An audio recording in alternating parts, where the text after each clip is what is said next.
Oke, assalamualaikum warahmatullahi wabarakatuh. Selamat siang anak-anak kelas 11 SMK Sehat Insan Perjuangan.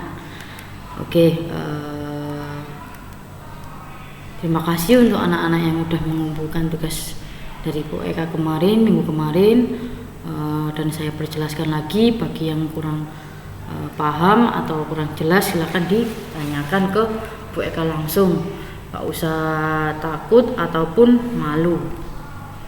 Untuk yang kemarin belum mengumpulkan tugas, silakan mengumpulkan tugas. Sekarang kita udah menginjak di bab 3 ya. Udah menginjak di bab 3. Udah cepet ya. Udah di bab 3. Di situ ada saluran distribusi perbekalan farmasi. Ada yang tahu apa saluran distribusi perbekalan farmasi? Jadi kalian usahakan ada buku ya di rumah. Jadi nggak lihat di PPT Bu Eka aja. Mungkin kalian ada buku dari kakak kelas atau pinjam ke tetangga yang pernah sekolah di farmasi. Nanti silakan dilihat bukunya. Kalau udah ada yang punya ya, atau digandakan bukunya, difotokopi atau gimana, terserah kalian. Di situ dijelaskan ada perbekalan farmasi itu apa pengertiannya ya.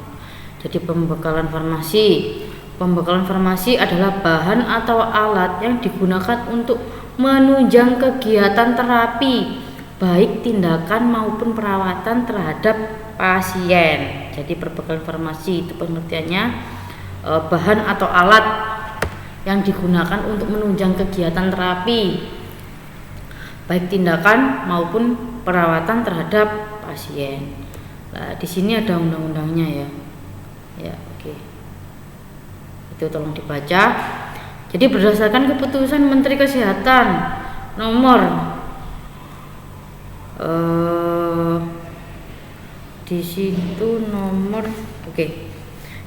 nomor 1197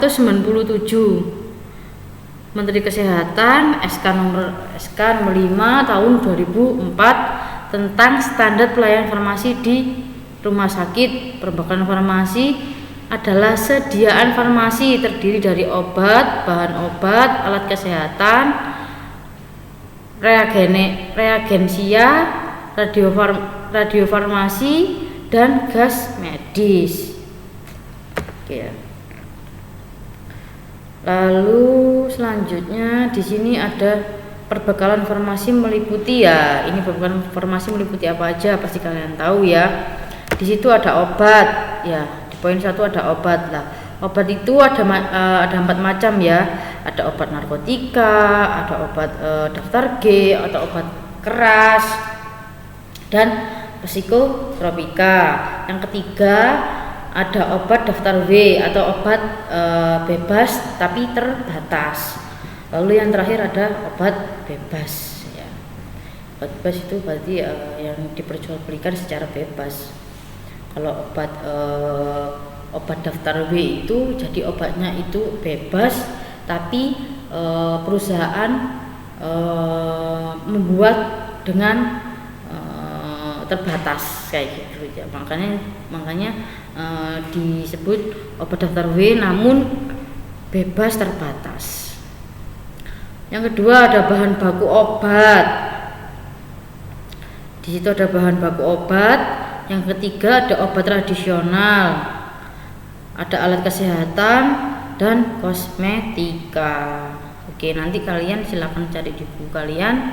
Mungkin ada yang kurang jelas, nanti silakan tanya ke Bu Eka langsung. Di situ ada unit produksi dan distribusi perbekalan farmasi. Unit produksi ya sebelah kiri, sebelah kanan ada pedagang besar farmasi. Di situ pengelompokan saluran distribusi. Ada poin 1 sampai 5 ya. Saluran distribusi narkotika. Yang kedua ada saluran distribusi obat daftar G yang tadi ya, obat keras. Yang ketiga, ada saluran distribusi obat Dr. W dan obat bebas. Keempat, ada saluran distribusi obat tradisional. Dan kelima, ada saluran distribusi alat kesehatan atau alkes. Lalu di situ ada kegunaan PBF. Ya, PBF itu pedagang besar farmasi. Ada pengadaan, penyimpanan, penyaluran, lalu ada perbekalan farmasi. Jadi di yang pertama itu ada pengadaan ya, pengadaan bahan, lalu ada penyimpanan setelah diproduksi, lalu ada penyaluran. Maksudnya penyaluran ini kayak setelah diproduksi kita kan pasti akan menjual ke tempat-tempat apotek atau rumah sakit dan puskesmas kayak gitu. Itu bisa disebut juga dengan penyaluran. Setelah produksi ya kita menjualnya. Dan yang terakhir ada perbekalan farmasi. Oke. Ya. Ini tugas kalian 3 poin ya. Apa yang dimaksud perbekalan farmasi dan beri contohnya. Jadi kalian mencari pengertian dari perbekalan farmasi dan contohnya dan beri contohnya. Yang ketiga, jelaskan saluran distribusi psikotropika. Itu nomor 2. Yang nomor 3, jelaskan saluran distribusi alat kesehatan. Jadi tugas kalian 3 poin ini nanti silakan dikerjakan ya di rumah. Mungkin ada yang kurang jelas silakan tanya ke Bu Eka. Kayak biasanya tugas dikumpulkan pukul 21.00 ya, paling lambat 21.00. Oke. Saya pertegaskan lagi, bila ada yang kurang jelas silakan ditanyakan di Bu Eka via WA langsung ke saya atau ke grup yang sudah saya sediakan. Oke, terima kasih. Bila ada salah kata atau yang kurang jelas silahkan tanya lagi ya. Bila ada salah kata yang kurang berkenan di hati anak-anak mohon dimaafkan Bu Eka. Oke. Tolong kesehatan tetap dijaga ya, jangan keluar kalau emang nggak penting. Sekian dari Bu Eka. Wassalamualaikum warahmatullahi wabarakatuh.